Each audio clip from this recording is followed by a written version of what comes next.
Using THHN wire and Greenfield Conduit is generally permitted by the National Electrical Code.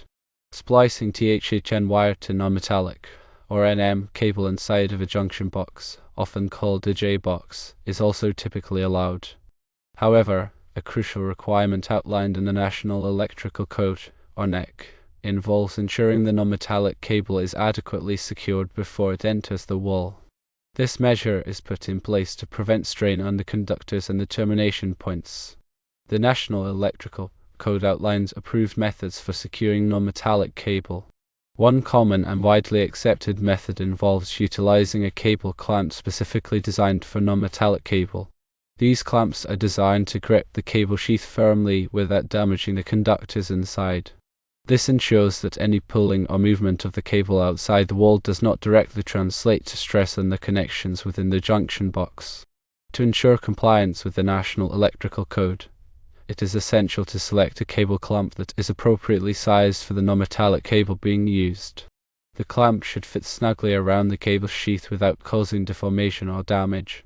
Installation of the cable clamp should be in accordance with the manufacturer's instructions and any applicable local codes or regulations. The clamp should be securely fastened to the junction box in a manner that prevents it from loosening or shifting over time. In addition to cable clamps, other approved methods for securing non-metallic cable may be available depending on the specific requirements of the installation.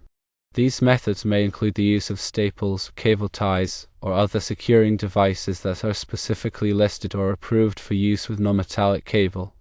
It is crucial to consult the National Electrical Code and any applicable local codes to determine the specific requirements for securing non-metallic cable in a given situation.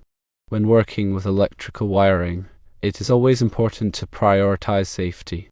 Before beginning any electrical work, it is essential to disconnect the power supply to the circuit being worked on. This can be done by turning off the circuit breaker or removing the fuse that supplies power to the circuit. It is also important to use appropriate personal protective equipment, such as safety glasses and insulated gloves, to protect against electrical shock and other hazards. If it's not comfortable working with electrical wiring, it is always best to consult a qualified electrician. A qualified electrician has the knowledge, skills, and experience necessary to perform electrical work safely and in accordance with applicable codes and regulations. They can also provide valuable guidance on selecting the appropriate materials and methods for a particular installation. The National Electrical Code, or NEC, is a comprehensive set of standards for electrical wiring and equipment in the United States. It is developed and published by the National Fire Protection Association, or NFPA, and is updated every 3 years. The National Electrical Code covers a wide range of topics, including wiring methods, overcurrent protection, grounding, and equipment installation. It is intended to provide a minimum level of safety for electrical installations and to protect people and property from electrical hazards. Compliance with the National Electrical Code is generally required by law, and electrical inspections are often conducted to ensure that installations meet the code requirements. The National Electrical Code is an essential resource for anyone involved in electrical work, and it is important to stay up to date on the latest revisions.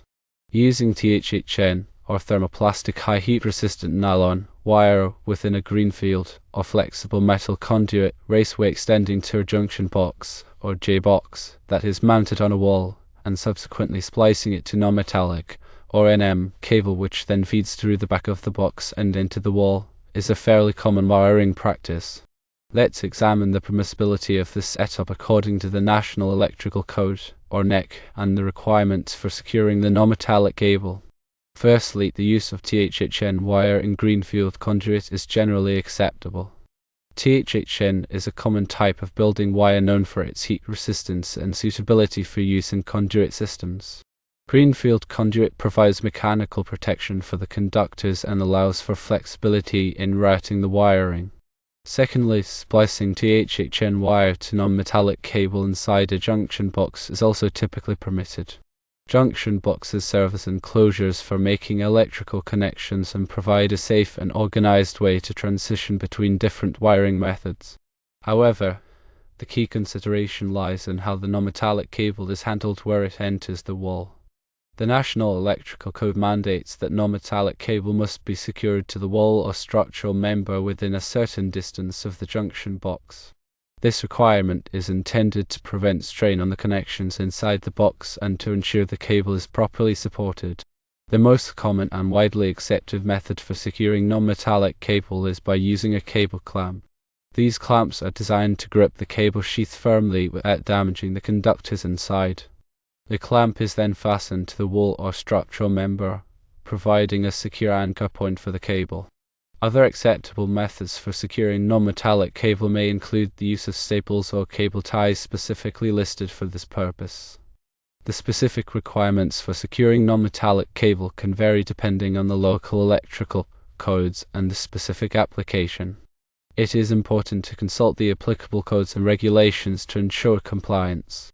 In a scenario described, where the non-metallic cable enters the wall through the back of the junction box, it is generally necessary to provide some form of strain relief or support for the cable where it exits the box.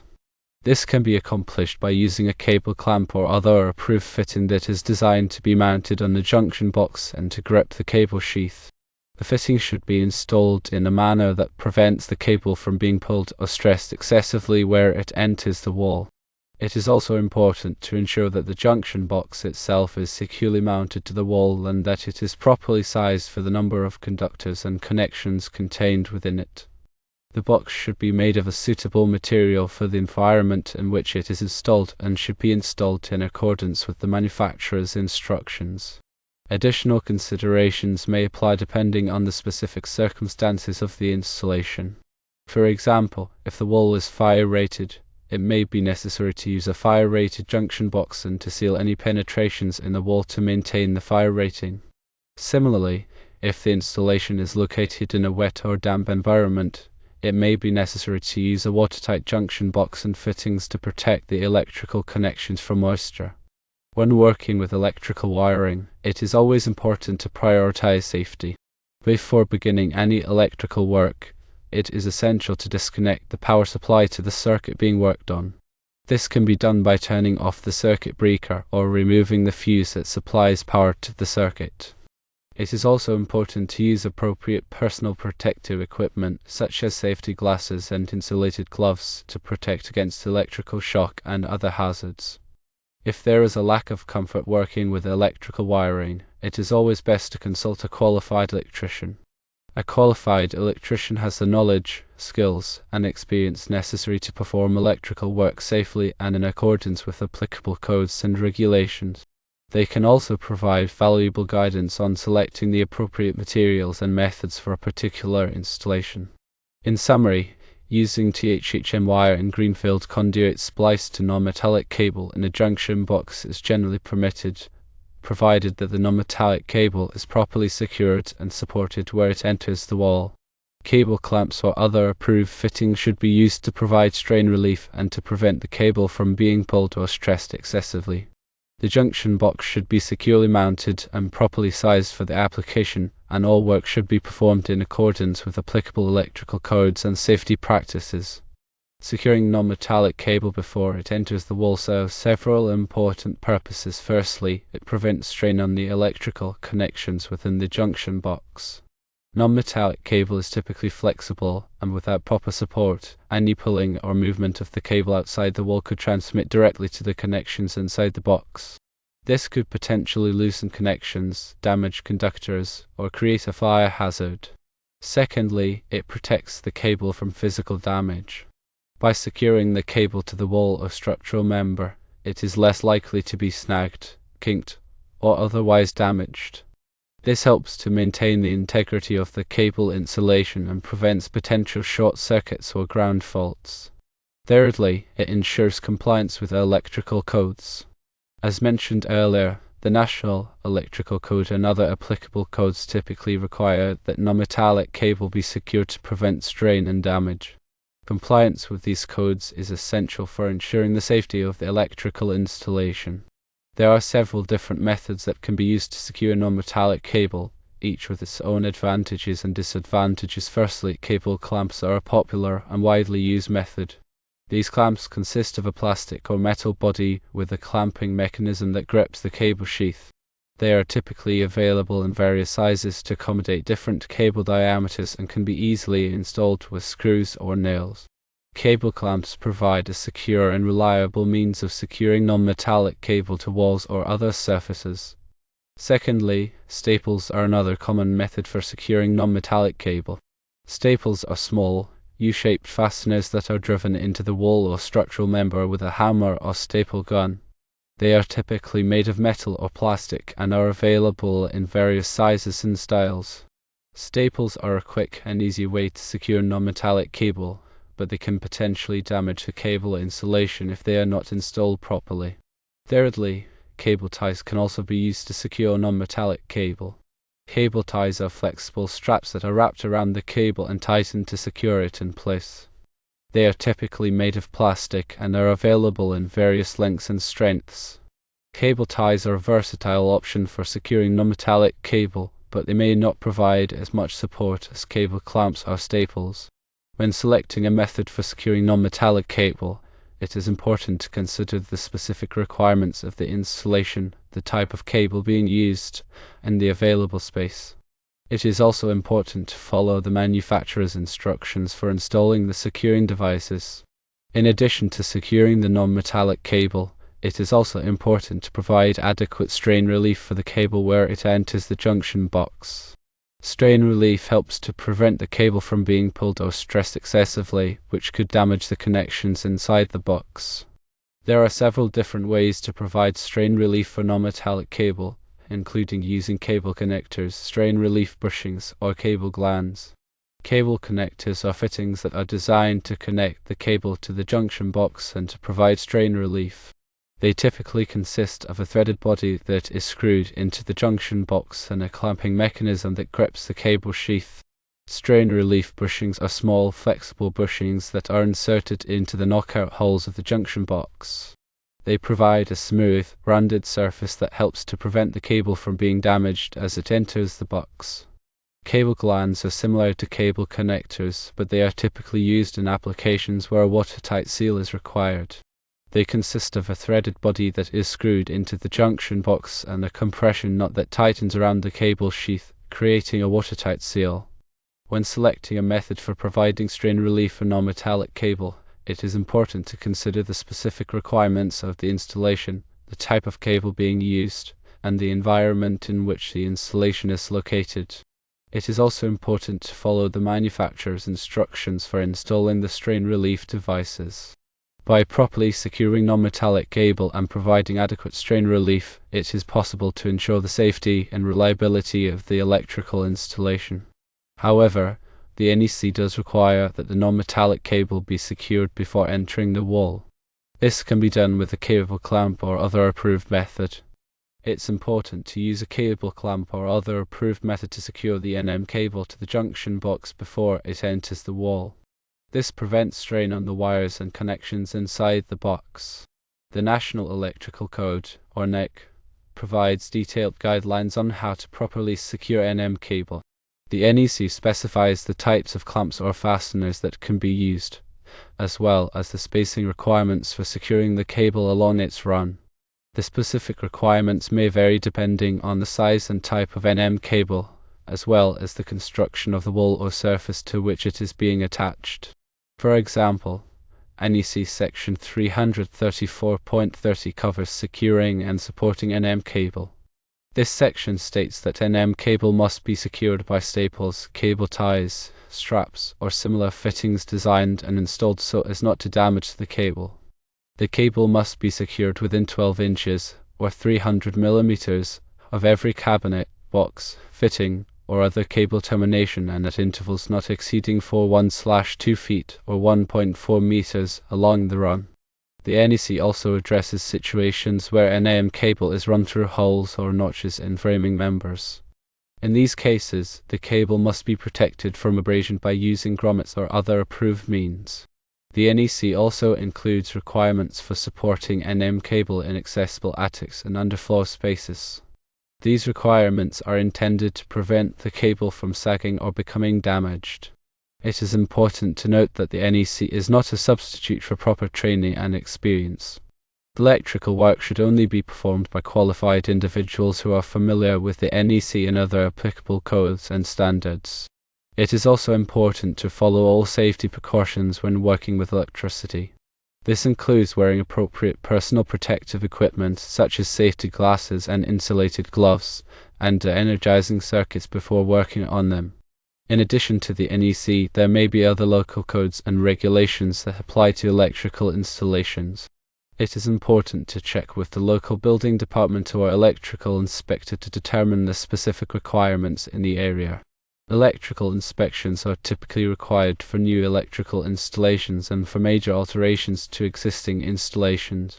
The purpose of the inspection is to ensure that the work complies with the applicable codes and standards and that it is safe for the occupants of the building. If the electrical inspection fails, the inspector will provide a list of deficiencies that must be corrected before the installation can be approved. It is important to correct these deficiencies promptly to avoid delays and potential safety hazards. When selecting materials for electrical installations, it is important to choose products that are listed or labeled by a recognized testing laboratory such as Underwriters Laboratories or all. These products have been tested to meet certain safety standards and are suitable for use in electrical applications. It is also important to choose products that are appropriate for the environment in which they will be used. For example, electrical components that are installed in wet or damp locations must be rated for wet locations. The electrical work can be dangerous, so it is important to take all necessary precautions to protect against electrical shock and other hazards. By following the NEC and other applicable codes and standards, and by using qualified personnel and listed products, it is possible to create safe and reliable electrical installations. A junction box serves as a protective enclosure for electrical connections, providing a safe and organized space for splicing wires. When transitioning from THHN wire in a Greenfield conduit to non-metallic cable, the junction box plays a crucial role in ensuring a secure and code-compliant connection.